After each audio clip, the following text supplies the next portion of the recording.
Salam alaikum wa rahmatullahi ta'ala wa barakatuhu, mes frères et sœurs en islam, mes frères et sœurs en Adam.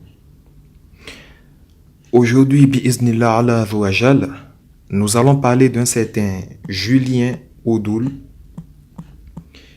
qui a eu le comportement d'une personne qui ne réfléchit pas, qui a eu un comportement dégoûtant envers une sœur musulmane.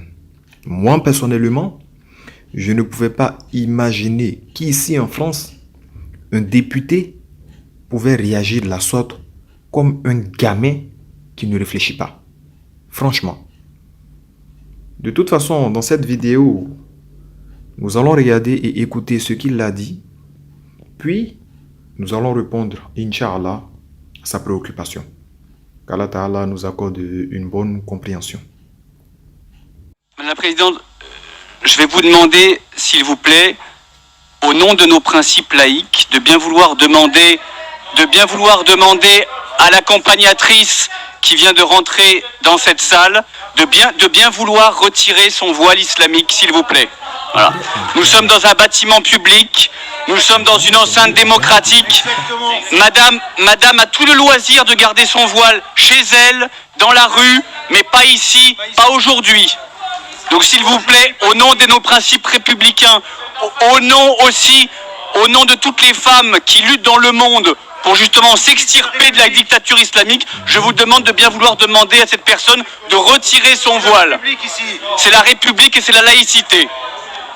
Madame a tout le loisir et la liberté de garder son voile en dehors, et dans la rue, chez elle, mais pas ici. C'est la loi de la République. C'est la loi de la République. C'est la loi de la République. Pas de signe ostentatoire. Pas de signe ostentatoire. Bon, ça y est, vous êtes calmés? Vous avez suivi la vidéo et vous avez écouté, je l'espère, ce qu'il a dit. Comme je l'ai dit tantôt, moi, je ne pouvais pas imaginer qu'un député qui a fait des études, qui est diplômé, qui se dit élu du peuple, puisse réagir de la sorte. On dirait un gamin qui se bagarre pour un morceau de tissu. Franchement. Donc, je ne vais même pas me fatiguer. Je ne vais pas gaspiller ma salive à répondre à ce qu'il a dit. Je pense qu'il a vraiment eu son compte. Il a vraiment eu sa dose. Donc, ce que je vais faire, je vais confronter ce que ses propres collègues ont donné comme réponse suite à ce qu'il a dit. Et regardez la suite de la vidéo et vraiment, ça va vous faire plaisir d'entendre cela, Inch'Allah. Qu'Allah nous accorde une bonne compréhension. Voilà, donc on voit ce que a déclenché votre intervention, les insultes qui ont fusé, et on voit cette maman qui a... Regardez la photo, monsieur Odoul, regardez la photo. Un petit garçon de 8 ans qui pleure dans les bras de sa maman. Est-ce que vous êtes fier de vous? Alors déjà, je n'ai pas interpellé cette accompagnatrice scolaire. Si. Non. Si. Non. Si. J'ai interpellé la présidente de région, et vous le savez très bien, la vidéo fait foi. J'ai interpellé la présidente de région qui est doigt. La représentante de la République au sein du conseil régional. Ma question, c'est est-ce que vous êtes fier de vous? Non, mais il faut un peu rectifier. Non, mais ma question, c'est est-ce que vous êtes fier de vous? Mais il n'y a pas de fierté. Mais vous êtes fier, non? Moi, j'ai défendu mes valeurs. Je suis un élu de la République. J'ai défendu la République. Est-ce que vous êtes fier de la scène que nous venons de voir, monsieur Odoul, oui ou non?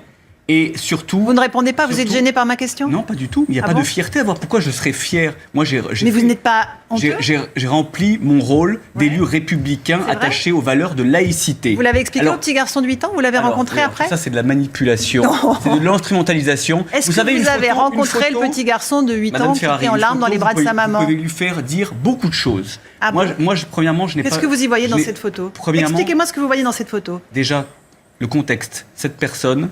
donc porte un voile islamique noir qui est symbole de l'islam politique lié au salafisme. Ce n'est pas anodin, ce n'est pas un vêtement et ce n'est pas un symbole religieux banal. Qu'est-ce que vous voyez dans cette photo? Donc je dis que si cette personne... Vous la regardez pas? Si, je l'ai vue cette Regardez, photo. qu'est-ce qu'elle vous... De quoi on parle là? Ferrari, vous voulez me faire pleurer avec ces enfants? Ah non, c'est pas vous qui pleurez, c'est le petit garçon. Vous savez, non mais moi, ceux qui me font pleurer, c'est les orphelins des 263 victimes de l'islamisme en France. Vous pouvez faire la comparaison avec l'islamisme terroriste, c'est ça qui me fait pleurer.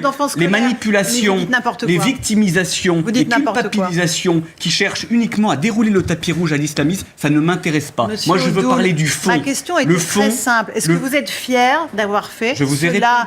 répondu. Donc oui, vous ne regrettez rien. Je ne regrette rien. Rien du tout. Je ne regrette rien. Et si c'est à refaire, je le referai. Ce que je veux dire, c'est qu'il y a un problème de fond, au-delà de la polémique qui a été manipulée, instrumentalisée. Le problème de fond, c'est la neutralité La polémique, c'est religieuse vous qui la dans le créez. cadre des sorties La scolaires. polémique, c'est vous qui la ça le créez. débat de fond. C'est vous qui Et mettez le la débat vidéo en qui est ouvert ligne. par le gouvernement, notamment avec. Est-ce que, alors ce discours vous de invoquez Michel le droit Blanquer dans cette vidéo. Vous l'avez lu, le droit? Elle avait Bien le droit sûr. ou pas de venir voiler? Oui, malheureusement, elle avait le droit. Malheureusement, Donc vous elle ne avait le connaissez droit. pas le droit. Ne La pas loi de la provoquer. République n'interdit Elle n'aurait pas mis son à cette voile. dame de venir voiler. Non, bien sûr. On est d'accord. Et Qui c'était veut prendre la justement. parole? Laurence Salier. Si vous permettez, moi, on en a déjà parlé, mais vous me faites froid dans le dos par votre violence. Cet acte, c'était un acte très violent, d'humiliation. Vous êtes d'une violence absolue. Humilier une femme devant ses enfants, c'est inacceptable. Non, mais moi, je regrette qu'il soit là ce soir, parce que finalement, il a obtenu ce qu'il voulait. De faire parler de lui, faire le buzz. Tous les jours, on nous en sort une sur les musulmans, pas sur le radicalisme, pas sur la lutte contre l'islamisme, sur les musulmans. Et donc, du coup, on alimente l'actualité française sur les musulmans qui sont pointés du doigt en permanence. Là, c'est une femme qui a pas droit à la liberté de conscience, de croire ou de ne pas croire, apparemment. Donc, ça veut dire qu'il faudrait remettre en cause la laïcité. Et on donne de l'eau au moulin de ce discours-là, qui est imbuvable, qui est ignoble, qui est dégueulasse. Donc, et moi, je le regrette, parce que franchement, on a 9 millions de pauvres dans notre pays, on a une réforme des retraites, et tous les jours on nous en sort une sur les musulmans. Tous les jours on nous en sort une. Pas encore une fois sur la lutte contre le radicalisme, qu'il faut mener avec fermeté, sans faiblesse, parce que la République, ça n'est pas un régime de faiblesse. Pas contre l'islamisme, parce qu'il faut y aller, il faut lutter contre ces gens qui mettent à mal les lois républicaines et laïques, qui pointent du doigt la communauté musulmane, parce que c'est la première ciblée. Parce que parmi les 263 orphelins dont il parle, il y a des enfants aussi de musulmans qui ont été tués dans les attentats. Il fait comme si effectivement les musulmans étaient porteurs tous de ce malheur qui touche la planète, qui touche notre pays. La réalité, c'est qu'on a des gens aujourd'hui qui sont pas républicains en face de nous, qui sont pas laïcs en face de nous, qui nous font croire qu'ils le sont. Mais en réalité, ils veulent réviser la laïcité, ils veulent réviser la République pour l'adapter à leur fonds de commerce, qui est dégueulasse, qui est pas un fonds de commerce, qui est le fonds de commerce du patriote républicain et laïque, qui aime son pays. Non, c'est celui qui a la haine des autres. Et dans la haine des autres, il a ciblé, il a ses choix. Effectivement, là, c'est une femme qui porte le voile, et derrière le voile, il y met tout. Il aimait le salafisme, il aimait l'islamisme, presque elle serait porteuse d'une ceinture avec des bombes dans ce conseil régional. Alors que la présidente du conseil régional, elle-même, qui est quand même celle qui porte aussi le réglementaire, lui a répondu. Mais ça ne le suffit pas. Moi, si j'étais lui, je me cacherais dans un trou. Il fait le beau, il fait le malin, il fait le fier. Alors que là, quelque part, il fait mal à notre pays. Il ne sert pas notre communauté nationale. Vous la desservez, monsieur. Vous la desservez. Mettez-vous-le dans la tête. Et moi, je regrette qu'on vous fasse de la pub. On vous fait de la pub. Vous avez réussi à buzzer. C'est ça qui est grave. Et toutes les chaînes info et tous nos médias sont au rythme des débats que vous décidez de mener, qui ne sont pas des débats majeurs dans notre pays, qui sont décidés, que vous avez décidé, vous, les petits fascistes, de mener dans notre République, pour la mettre à mal, pour mettre à mal la République, pour mettre à mal la laïcité. Vous nous mettez en danger tous. Non, parce que je vais vous dire, je vous parle à vous. Moi, je ne parle pas à Nicolas B qui s'est désolidarisé.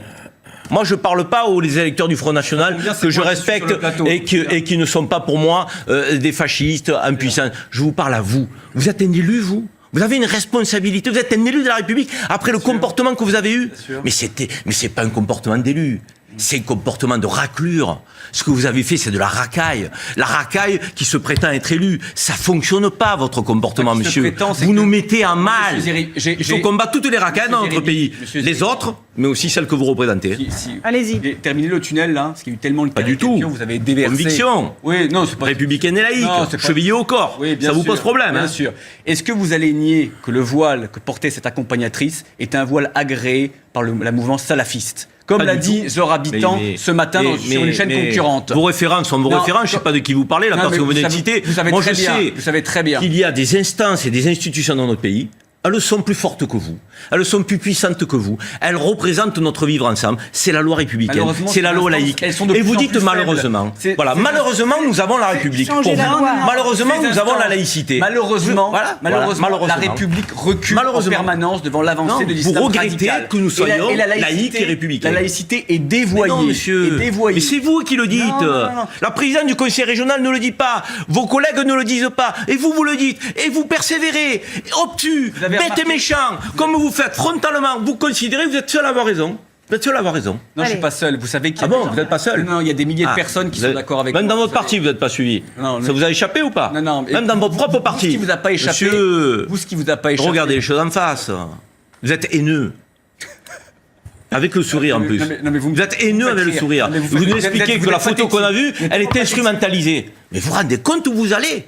Votre cheminement mental, un gamin qui pleure dans le bras de sa mère, il est instrumentalisé. Bien sûr, mais vous savez ce qu'on... Mais attendez, monsieur, c'est la psychiatrie. Vous relevez de la psychiatrie. Une photo, et notamment une photo avec des enfants. Vous relevez de la psychiatrie. Techniquement, comment vous voulez que ce soit instrumentalisé? Vous n'êtes pas Le petit, il va dans les bras de sa mère pour pleurer. Vous n'êtes pas lucide, monsieur. Que dit la loi? Regardez ce bandeau. Que dit la loi?